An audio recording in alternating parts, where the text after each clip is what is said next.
오늘 우리에게 주시는 하나님의 말씀은 히브리서 9장 1절에서 10절입니다. 하나님의 말씀을 봉독합니다. 첫 언약에도 섬기는 예법과 세상에 속한 성소가 있더라.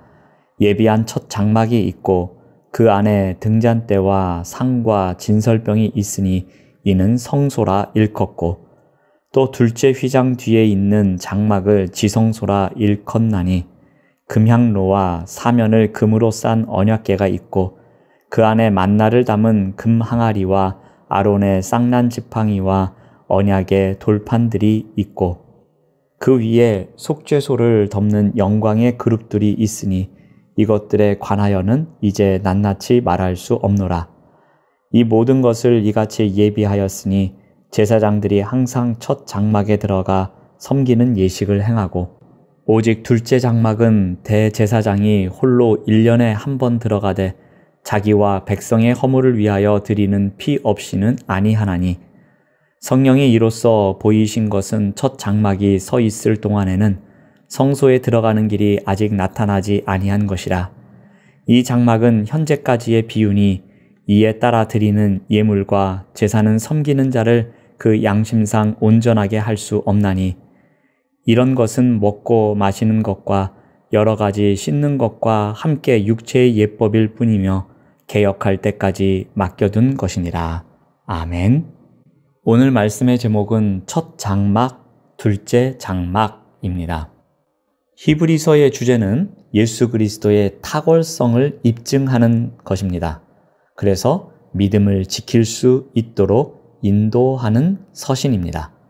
오늘 말씀도 첫 장막과 둘째 장막을 비교하여 예수님의 탁월성을 입증하고 있습니다. 성막은 하나님이 이스라엘 백성에게 은혜로 주신 것입니다. 보이지 않으시는 하나님이 함께 하신다는 가시적 증거가 성막이었습니다. 그런데 이 성막은 한시적이었습니다. 성막과 제사장은 완전한 대제사장이신 예수님의 모형으로 존재했던 것입니다. 성막에는 지켜야 할 규정들이 많이 있었습니다. 1절 말씀을 봅니다. 첫 언약에도 섬기는 예법과 세상에 속한 성소가 있더라. 첫 언약인 구약의 율법에 섬기는 예법이 있는데 이것을 세상에 속한 성소라고 합니다. 이 말은 성막의 율법에 따라 사람의 손으로 만들어졌음을 의미합니다. 성막 구조와 그 안의 기물에 대해서 진술하고 있습니다. 2절 말씀을 보면은 예비한 첫 장막이 있고 그 안에 등잔대와 상과 진설병이 있으니 이는 성소라 일컫고 성막은 두 개의 방인 성소와 지성소로 구분되어 있습니다. 이 중 바깥쪽 방인 성소를 첫 장막이라고 말합니다. 그 안에 조각목으로 만들어 금을 입힌 진설병을 놓는 상이 있었고 순금으로 만든 등잔대가 놓여 있었습니다. 제사장들은 이 등잔대에 저녁부터 아침까지 감나무로 짠 순수한 기름으로 등불을 밝힙니다.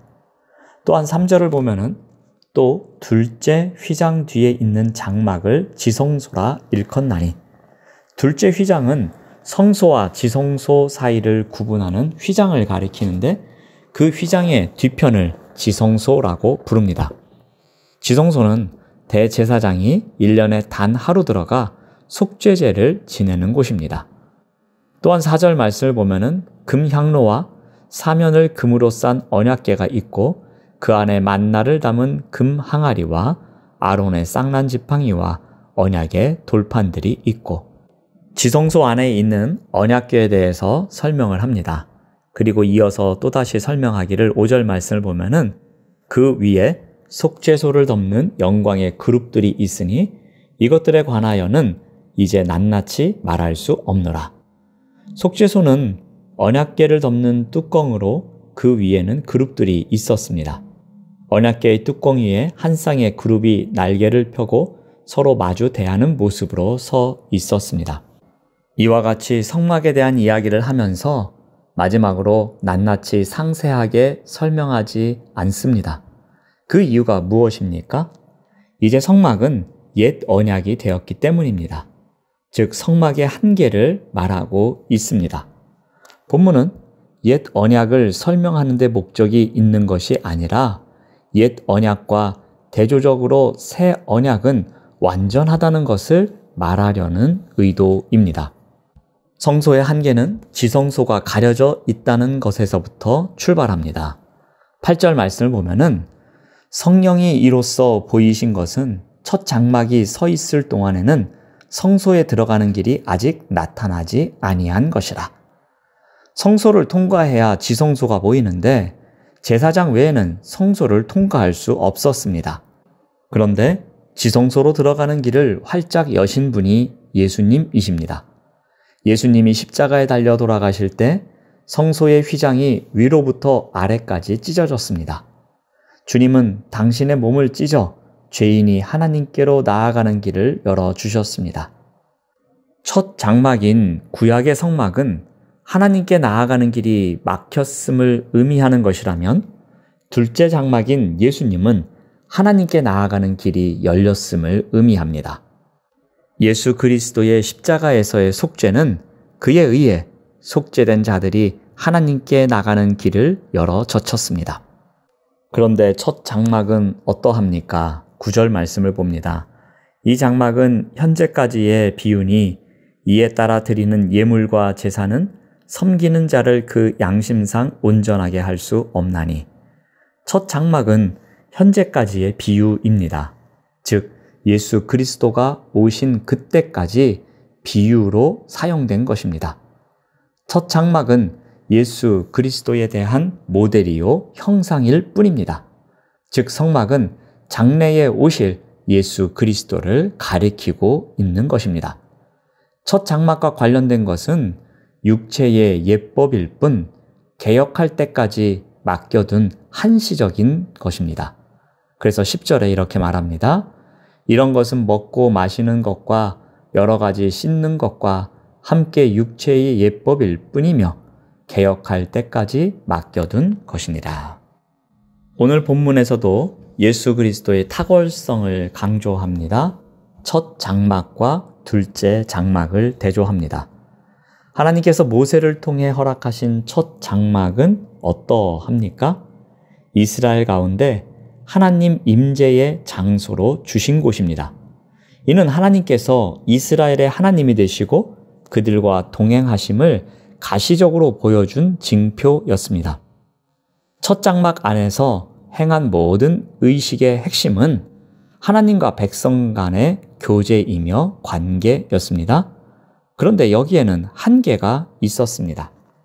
지성소에 1년에 한 번만 나아갈 수 있다는 것입니다. 손으로 지은 장막의 한계입니다. 첫 장막은 영원할 수 없고 임시적입니다. 이것은 예수 그리스도를 통해 누리고 있는 온전한 성막을 설명하기 위한 비유에 불과합니다.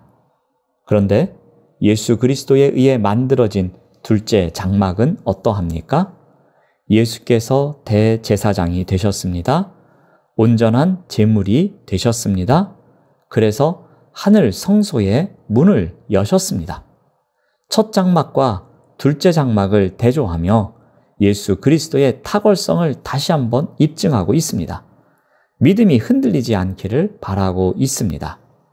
우리 또한 새 언약의 시대인 은혜의 시대에 살고 있습니다. 예수 그리스도께서 십자가에서 우리를 속죄하셨으므로 누구든지 믿기만 하면 하나님께 나아갈 수 있게 되었습니다. 오늘도 그 은혜의 복음을 기억하며 하나님께 확정된 마음으로 살아내시는 우리 모두가 되시기를 바랍니다. 하나님 감사합니다. 은혜의 시대를 살아갑니다. 새 언약이 되어주신 예수 그리스도를 꼭 붙잡고 하나님께 확정된 마음으로 오늘 하루도 살아내는 그리스도인 되도록 인도하여 주시옵소서. 예수님의 이름으로 기도드립니다. 아멘. 생명의 말씀으로 나를 채우사 주의 길 예비